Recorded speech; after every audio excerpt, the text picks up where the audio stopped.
எல்லாருக்கும் வணக்கம். இது நம்ம காக்கை கூட்டம். இன்றைக்கி சேலம் தாங்க வந்திருக்கிறோம். ஏன்னாக்கா கிறிஸ்மஸ் வரப்போகுது இல்லைங்களா, அதனால் சேலம் எப்படி இருக்குதுன்னு சொல்லி பார்க்கணும் இல்லைங்களா. கிறிஸ்மஸ் கொண்டாட்டம்லாம் எப்படிலாம் நடக்குது அப்படிங்கிறத பார்க்குறதுக்காகவே வந்தேன். அதுக்கு முன்னாடி முதல்ல எனக்கு ஃபேஷியல் பண்ணிடலாம் அப்படின்னு சொல்லிட்டு வந்தேன். ஏன்னாக்கா எடிட்டிங் பண்ணி கண்ணெல்லாம் ஒரே வலியாக இருக்குது.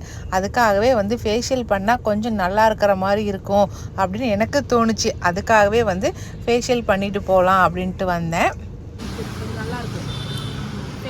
பளிச்சு நகர்தாக போகல, இங்கே வழியாக இருந்துச்சு. அதுக்காக போயிட்டு நல்லா மசாஜ் நல்லா பண்ணியிருக்காங்க. நம்ம வர்ஷா பொண்ணும் ஹேர் கட் பண்ணிக்கிட்டா. ஸ்டெப் கட் தாங்க பண்ணியிருந்தா. ரொம்ப நல்லா இருந்துச்சு. வர்ஷாவுக்கு முடி நல்லா ஸ்ட்ரெயிட்டாக இருக்கிறதுனால எந்த கட் பண்ணாலுமே ரொம்ப அழகாக இருக்கும். அடுத்ததாக ஹேர் கட்லாம் பண்ணி முடிச்சுட்டு கிறிஸ்டலுக்கு தான் போயிருந்தோம். விகாஸ் தம்பிக்கு ட்ராயர் கொஞ்சம் எடுக்கணும் அப்படிங்கிறதுக்காக வேண்டியே போயிருந்தேன். எப்போவுமே குழந்தைங்க பிறந்ததுலேருந்தே எல்லாருக்குமே 3 பேர்த்துக்குமே நான் கிறிஸ்டல்லே தாங்க எடுத்துகிட்ருக்கேன். ஏன்னா எங்கள் மாமனார் காலத்துலேருந்து அவங்க எல்லாருமே அங்கே தான் எடுத்துகிட்ருக்காங்க. அதுக்காகவே இன்னமும் எடுத்துகிட்ருக்கோம் நாங்கள். ரொம்ப நல்லாயிருக்கு, எங்களுக்கு பெட்டராக இருக்குது. அதனால் அங்கேயே தான் எடுப்போம். அதனால் போயிட்டு அங்கே கொஞ்சம் பர்ச்சேஸ் பண்ணிக்கிட்டு வந்தோம் நாங்கள்.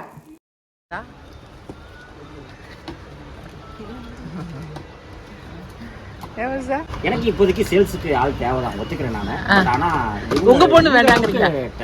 உங்க பொண்ணு வேண்டாங்க. இல்ல உங்க பொண்ணு வேணாம்னு சொல்ல, இவங்க அளவுக்கு டேலண்ட் வேணாம். அவங்க 17,000 கேட்பாங்க, நான் எங்க போறது? மட்டும் போதுமா? டிராயர் மட்டும் போதுமா? கண்ணே பனியனு? சரி, ஓகே. பில் போட்டுருங்க. இங்க கூட கண்ணாடிக்கு போட்டி போட்டுக்கிறோமா வருஷா? இந்த முடியை கட் பண்ணாங்க. அந்த முடியை பார்த்துக்கிட்டே இருக்கிறாங்கப்பா.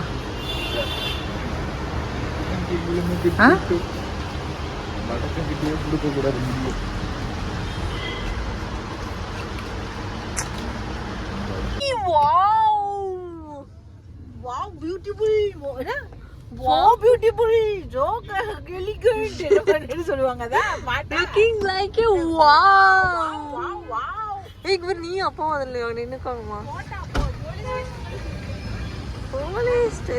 கிறிஸ்மஸ்க்கு சரவணா பேக்கரிஸ் தாங்க பயங்கரமாக களை கட்டி இருந்துச்சு. அப்படியே கடை ஃபுல்லாக அப்படியே பயங்கரமான ரஷ்ஷாக இருந்துச்சு. நாங்கள் போய் கேக்கை ஆர்டர் பண்ணவே முடியல எங்களால், அவ்வளோ கூட்டமாக இருந்துச்சு.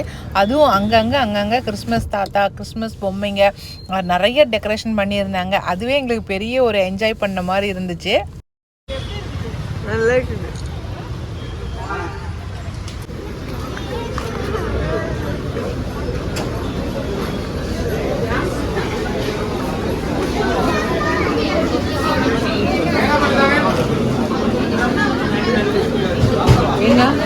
எவ்வளோ கூட்டமா இருக்குது. எங்க போயிட்டா?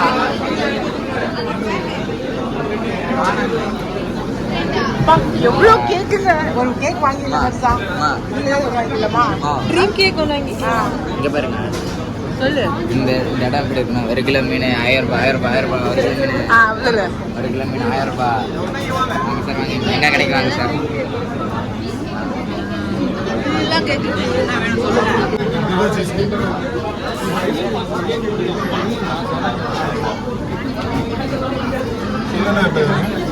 சாக்லேட் தான், 3மே சாக்லேட், எல்லாமே சாக்லேட்.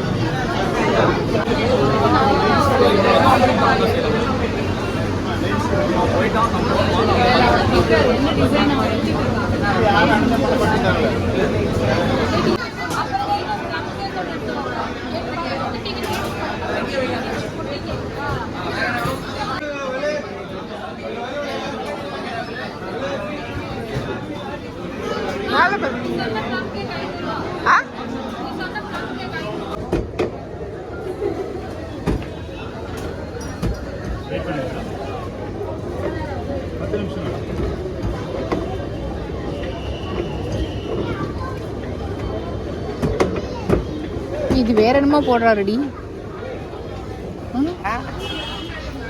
போலாமாடா?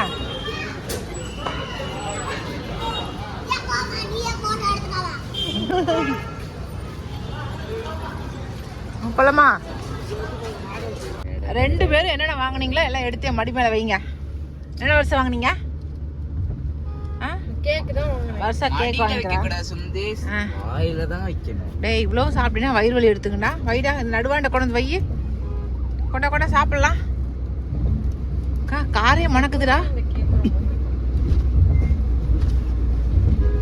நான் இப்போ கொஞ்சம் டிப்ஸ்லாம் கற்றுக்கிட்டேன் இந்த பீஸாவில் அவங்க பண்ணுறதில்ல. இப்படி போடு வாயில. சுடுதாடா ஐயோ சுருக்குறா பாரு வாயில. ஐயோ கடவுளே திருப்புறத்துக்குலாம் ஒரு கேக்கே உள்ள வச்சு அழுத்துறா. கேக்க உங்களுக்கு என்னங்க வேணும்? ஒண்ணு வேண்டாமா? சரி ஓகே. இப்போ வந்து நம்ம பயங்கர பசியோடு இருக்கிறோம் நாங்கள்.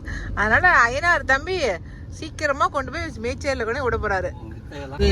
கேட்ல இருந்து மாமாங்கத்து கேட்ல இருந்து அப்படியே டிராபிக் பாலம் வரைக்கும் நிக்குது. டிராபிக். இப்ப நாங்க கருப்பூர் பாலத்துக்கிட்ட நாங்க நிக்கிறோம். எதுக்கு 12 கேட்டுக்கு? இப்ப நாங்க இங்க நிக்கிறோம் 12 கேட்டுக்கு. இப்ப இங்க இருந்து 12 கேட்டுக்கு எவ்வளவு தூரம் போக போறோமோ வெயிட் பண்ணிட்டு தெரியல. ஏன்னாக்கா கிறிஸ்துமஸ்க்கு எல்லாம் லீவ் விட்டாங்க இல்லைங்களா, அதனால ஆட்கள் போகவும் வர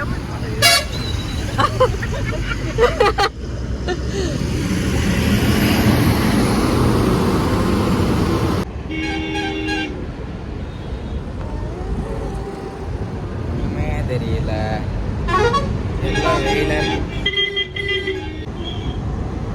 இங்க பாரு.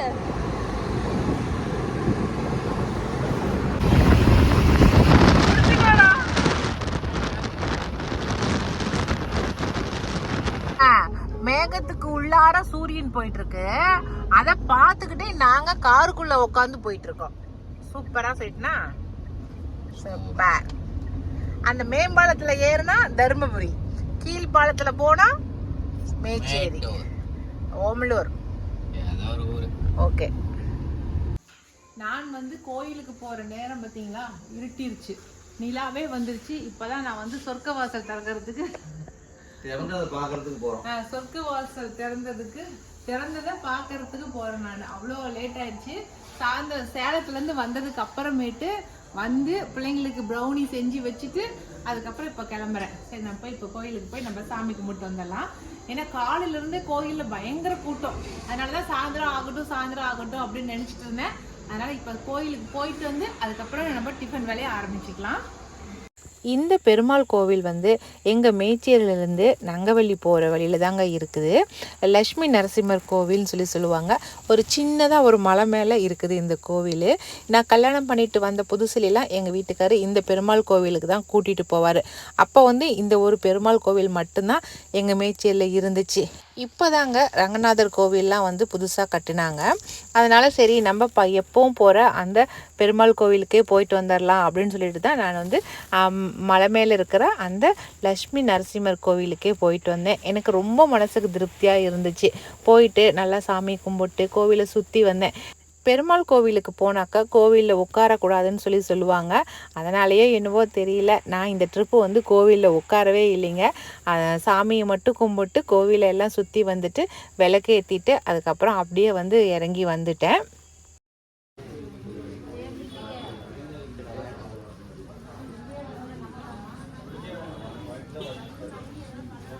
கோவிலுக்கெல்லாம் போயிட்டு வந்தாச்சு. டைமும் வந்து 7 மணி ஆகி போச்சு. இப்போ டிஃபன் செய்கிற வேலை. இப்போ காய் எதுவுமே இல்லை வீட்டில். அதனால் எப்பவுமே வந்து எதுவுமே இல்லாத நேரத்தில் என்ன பண்ணுவேன், தக்காளி இருக்கு இல்லைங்களா, வெங்காயம் தக்காளி ஏதாவது என்ன காய் ஏதாவது 1-2 இருந்துச்சுன்னா அதை மட்டும் போட்டு கறி மசாலா இருக்குல்ல வீட்டில் மிச்சம் மீதி கறி மசாலா பேக்கெட்டுங்க வாங்கினது இருக்கும்ல அது போட்டு அப்படியே வதக்கி விட்டு ஒரு கிரேவி மாதிரி செஞ்சிருவேன். அதுதான் நான் வந்து திடீர்னு செய்கிற ஒரு குருமா. அது வந்து தோசைக்கு நல்லா இருக்கும், சப்பாத்திக்கு நல்லா இருக்கும். அது மாதிரி செஞ்சிருவேன். இப்போ அதுதான் செஞ்சுட்டு இருக்கேன். எனக்கு திடீர்னு உதவுற குருமா இது. இப்போ சும்மா பட்டை லவங்கம் போட்டு பெரிய வெங்காயம் பச்சை மிளகாய் போட்டு வதக்கிட்டேன். அதுக்கப்புறம் கொஞ்சமாக இஞ்சி பூண்டு போட்டாச்சு. தக்காளி மட்டும் கொஞ்சம் ஜாஸ்தி போடுக்கணும். ஒரு 4 தக்காளி கட் பண்ணி வச்சிருக்கிறேன். ஏம்மா கேப்சிகம்லாம் குழம்பு போடுவீங்களா? ஆமா, அதெல்லாம் முன்னொன்னு இருந்துச்சு. ப்ரோக்கோலி, கேப்சிகம், பச்சை மிளகா, வெங்காயம், பட்டர், இது மட்டும் தான் இருந்துச்சு. கேப்சிகம் ஒன்று தான் இருந்துச்சு. பார்த்தேன் ஒரே ஒரு காலிஃப்ளவர் இருந்துச்சு. ப்ரக்கோலி உனக்கு வாங்கினதுதான். சரி எல்லாம் வேஸ்ட்டாக போயிடும், நாளைக்கு வர சண்டேங்களா, அதனால் சண்டேங்கிறதுனால இதெல்லாம் வச்சுட்டே இருந்தால் வேஸ்ட்டாக போயிடும். எல்லாத்தையும் சேர்த்து போட்டு ஒரு தேங்காயை அரைச்சி ஊற்றி ஒரு குருமா மாதிரி ஒன்று வச்சு விட்டுறலாம் அப்படின்ட்டு. நீங்கள் நைட்டு வந்து கோதுமை தோசை சுட்டு கொடுத்துர்லாம் அப்படின்ட்டு இருக்கேன். அதனால் கொஞ்சம் தோசை மாவு கொஞ்சமாக இருக்குது, அதனால் கொஞ்சமாக இருக்கிற தோசை மாவு கூடயே கோதுமை மாவு போட்டு எல்லாம் ஒன்றா மிக்ஸ் பண்ணி எல்லாருக்கும் கோதுமை தோசை. ஓகே, இதில் தேங்காய் அரைச்சி வச்சுருக்கேன், தேங்காயும் முந்திரி கொஞ்சம் சோம்பு. ஓகேங்களா, அவ்வளோதான். இது முடிச்சுட்டுனா இப்போ 4 தக்காளி தான் இது கொஞ்சம் ஜாஸ்தி போடணும்.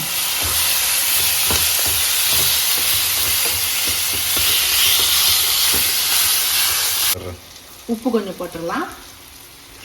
இது மஞ்சத்தூள் கொஞ்சம், கறி மசாலா இருக்கு இல்லைங்களா, அதை மட்டும் போட்டோமாக்க போதும். சிக்கன் மசாலா, கறி மசாலா, இந்த மாதிரி ஏதாவது ஒரு மசாலா தூள் இருந்துச்சுன்னா அதை மட்டும் போட்டுக்கோங்க. நம்ம வீட்டு மிளகாய் தூள் எதுவுமே தேவையில்லை. ஓகேவா, அவ்வளோதான். இப்போ இது ஒரு கிளறிட்டு இருக்கிற காயெல்லாம் போட்டுற வேண்டியதுதான். ஏன்னா இவ்வளோ தெரியுதுல்ல, நான் கோவிலுக்கு போயிட்டு வரதுக்குள்ளார வந்து நீ குழம்பு வச்சு வச்சுருக்கலாம்ல. இப்போ குடமிளகாயை போட்டுறேன், கூடவே காலிஃப்ளவரையும் போட்டுறேன்.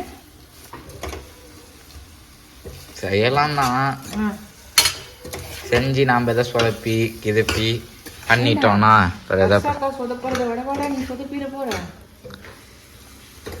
அவ்வளோதான். இப்போ நம்ம தண்ணி ஊற்றி வேக வச்சிடலாம். அப்புறம் வர்ஷாக்கா கேட்டாங்க வைங்க, ஆனால் சொதப்பண்ணா அப்புறம் என்னத்துக்கு தின்னீங்கன்னு கேட்பாங்க. ஆமாம் ஆமாம், சாரி. இப்போ தண்ணி ஊற்றிடலாம். கொதி வந்தா முடிஞ்சது. கொதி வந்ததுக்கு அப்புறம் தேங்காய் ஊற்றிட வேண்டியதுதான். ஒரு கிரேவி நமக்கு டக்குன்னு ரெடி ஆயிடுச்சா, எந்த ஒரு கஷ்டமும் இல்லாம. ஓகே ஓகே, நல்லா கொதி வரட்டும். இப்போ குழம்புக்கு நம்ம தேங்காயை ஊற்றிட வேண்டியதுதான். இப்போ இன்னொரு கொடி வரணும் தானே? ஏமா தேங்காய் ஊற்றினா கொதி வர வேணாமா? கரெக்டாக தான் சொல்கிறேன். கரெக்டாக தான் நீ சொல்கிறேன், நானும் அதான் சொல்கிறேன். தேங்காய் ஊற்றுனது கொஞ்சமாக இட்லி மாவு கொஞ்சம் இருந்துச்சு, இதில் கோதுமை மாவு போட்டிருக்கேன், உப்பு போட்டிருக்கேன், கொஞ்சமாக ரவை போட்டுக்கலாம், ஒரு 2 ஸ்பூன் அளவுக்கு ரவை போட்டுக்கலாம். இப்போ அதுக்கு தண்ணி கொஞ்சம் கலந்துக்கலாம். இப்போ கலந்துக்கோ. இதுலேயே கொஞ்சமாக சோம்பு போட்டுக்கலாம். இருடாத்தை வெளியில் திரிக்குதுல, சோம்பு கொஞ்சம் போட்டுக்கலாம், சீரகம் கொஞ்சம், கொத்தமல்லி தழை இருந்தால் கொஞ்சம் கொத்தமல்லி தழை போட்டுக்கலாம், நல்லா இருக்கும். சரியா, கொத்தமல்லி தழை இல்லாதனால போடல நான். நம்ம பால்லாம் ஊற்றிக்கலாம், கொஞ்சமாக பால் ஊற்றிக்கலாம்.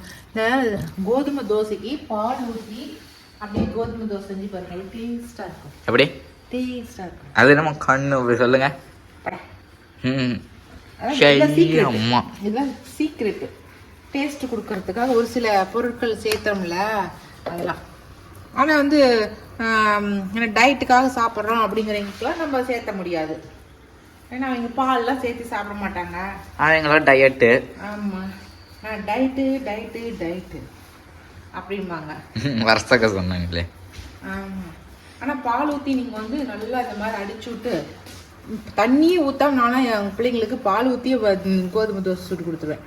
பார்த்தாக்க தெரியாது, ஆனால் டேஸ்ட்டாக இருக்கும். நாம் கொடுக்குற கோதுமை தோசை டேஸ்ட், ஏமா நீ கொடுக்குறது டேஸ்ட் ஆகுது அப்படிம்பாங்க. அதுக்கு சீக்கிரட் இதுதானே. ஓகே, அவ்வளோதான்.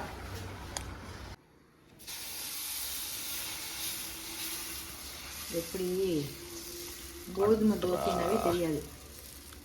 ஓகே, குழம்பு ரெடி ஆயிடுச்சு, ஆஃப் பண்ணிட்டேன். டக்குன்னு செஞ்ச குருமா வேலை முடிஞ்சிருச்சு. இப்போ கோதுமை தோசை கொஞ்சம் நீங்கள் வந்து இட்லி மாவு போட்டால் போதும். இட்லி மாவு இல்லைன்னா அரிசி மாவு கொஞ்சம் கலந்துக்கலாம். கட்டாயமாக கொஞ்சம் அரிசி மாவு இல்லைன்னா இட்லி மாவு ஏதாவது கலந்துக்கிட்டிங்கன்னா இந்த மாதிரி உங்களுக்கு நம்ம நார்மல் தோசை மாதிரியே உங்களுக்கு அப்படி சன்னமாக வரும். ஓகே, அவ்வளோதான். இதுதான் வந்து இன்னைக்கு நைட்டு எங்களோட டின்னர், கோதுமை தோசை, அதுக்கப்புறம் திடீர் குருமா. இதுதான் எங்களுடைய இன்னைக்கு நைட்டு டின்னர். இன்னைக்கு என்ன நடந்துச்சு அப்படிங்கிறத ஒரு வீடியோவா எடுத்திருந்தேன். இந்த வீடியோ பிடிச்சிருந்துச்சுனாக்கா லைக் பண்ணுங்க, மறக்காம எங்க காக்கை கொடுத்துட்டு சொல்லுங்க, வாடா சப்ஸ்கிரைப் பண்ணிருங்க. இனி அடுத்த ஒரு புது வீடியோல சந்திக்கலாம். பாய். கொசு அடிங்கம்மா போட்டு அது வலிக்காத அவருக்கு உள்ள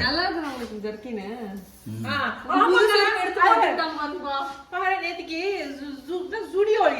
சுடியோல வாங்கின அந்த சர்க்கினை போட்டுக்கிட்டு என்ன வித்தக்கட்டா பாருங்க ஊட்டியில இருக்கிற ஒரு ஆட்டம் புது செருப்பு பாருங்க பாருங்க அவரோட புது செருப்பு செருப்பு புது சர்க்கினு என்ன பண்ணுறது தட்ஸ் மை பாய் போடா டே இங்கிலீஷ் பா